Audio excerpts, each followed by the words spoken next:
Hello viewers, আসসালামু আলাইকুম। আজকে আমরা মৌসুম এবং সিফাত সম্পর্কে জানব। তারকিবের অত্যন্ত গুরুত্বপূর্ণ একটি নিয়ম মৌসুম এবং সিফাত। মৌসুম সিফাত সম্পর্কে আসলে যদি সংজ্ঞায়ন করা হয়, মৌসুফটা হচ্ছে যার গুণ বর্ণনা করা হয় সেটি হচ্ছে মৌসুফ, আর যে গুণটা বর্ণনা করা হয় সেটি হচ্ছে সিফাত। সিফাত মানেই হচ্ছে গুণ। তবে মৌসুফ সিফাত চেনার দুইটি সূত্র রয়েছে। দুইটি সূত্র, 1, 2। মারিফা প্লাস মারিফা যদি হয় তাহলে মৌসুফ সিফাত হবে। নাকেরা প্লাস নাকেরা তাহলে কি হবে? মৌসুফ সিফাত হবে। তো আমরা সরাসরি উদাহরণে চলে যাই। আমরা দেখতে পাচ্ছি আসমাউল হুসনা। আমরা প্রথম যে শব্দটা আল আসমাউল, শুরুতে দেখতে পাচ্ছি আলিফ লাম আছে। আর কোনো শব্দের শুরুতে যদি আলিফ লাম আসে সেটা অবশ্যই মারিফা হয়, মারিফা। এবং পরেরটা তো কি আছে? আলিফ লাম আছে, এটাও কি? মারিফা। তাহলে মারিফা প্লাস মারিফা। আর আমরা বলেছি মারিফা প্লাস মারিফা যদি হয় তাহলে সেটি অবশ্যই মৌসুফ এবং সিফাত হয়।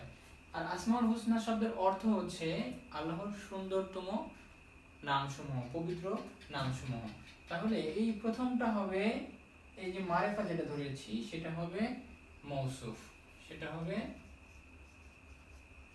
মৌসুফ। আর আল হুসনাটা হবে সিফাত। আর এই মৌসুফ এবং সিফাত মিলে হয়ে যায় জুমলায়ে ইসমিয়া। মৌসুফ এবং সিফাত মিলে জুমলায়ে ইসমিয়া। আমরা আরেকটা উদাহরণ দিই, এটা ক্লিয়ার হয়ে যাবে। আল কালামু জামিলু, আমরা দেখতে পাচ্ছি আল কালামু জামিলু মানে হচ্ছে কালামটা সুন্দর, এরকম বোঝাচ্ছে।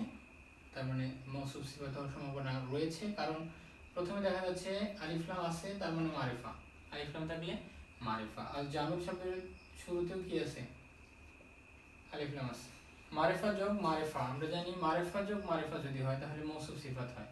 তাহলে কালাম শব্দটা মৌসুফ আর জামিল শব্দটা সিফাত। মৌসুফ আর সিফাত মিলে জুমলায়ে ইসমিয়া, জুমলায়ে ইসমিয়া। আমরা এখন নাকিরা প্লাস নাকিরা এটার উদাহরণ দিই।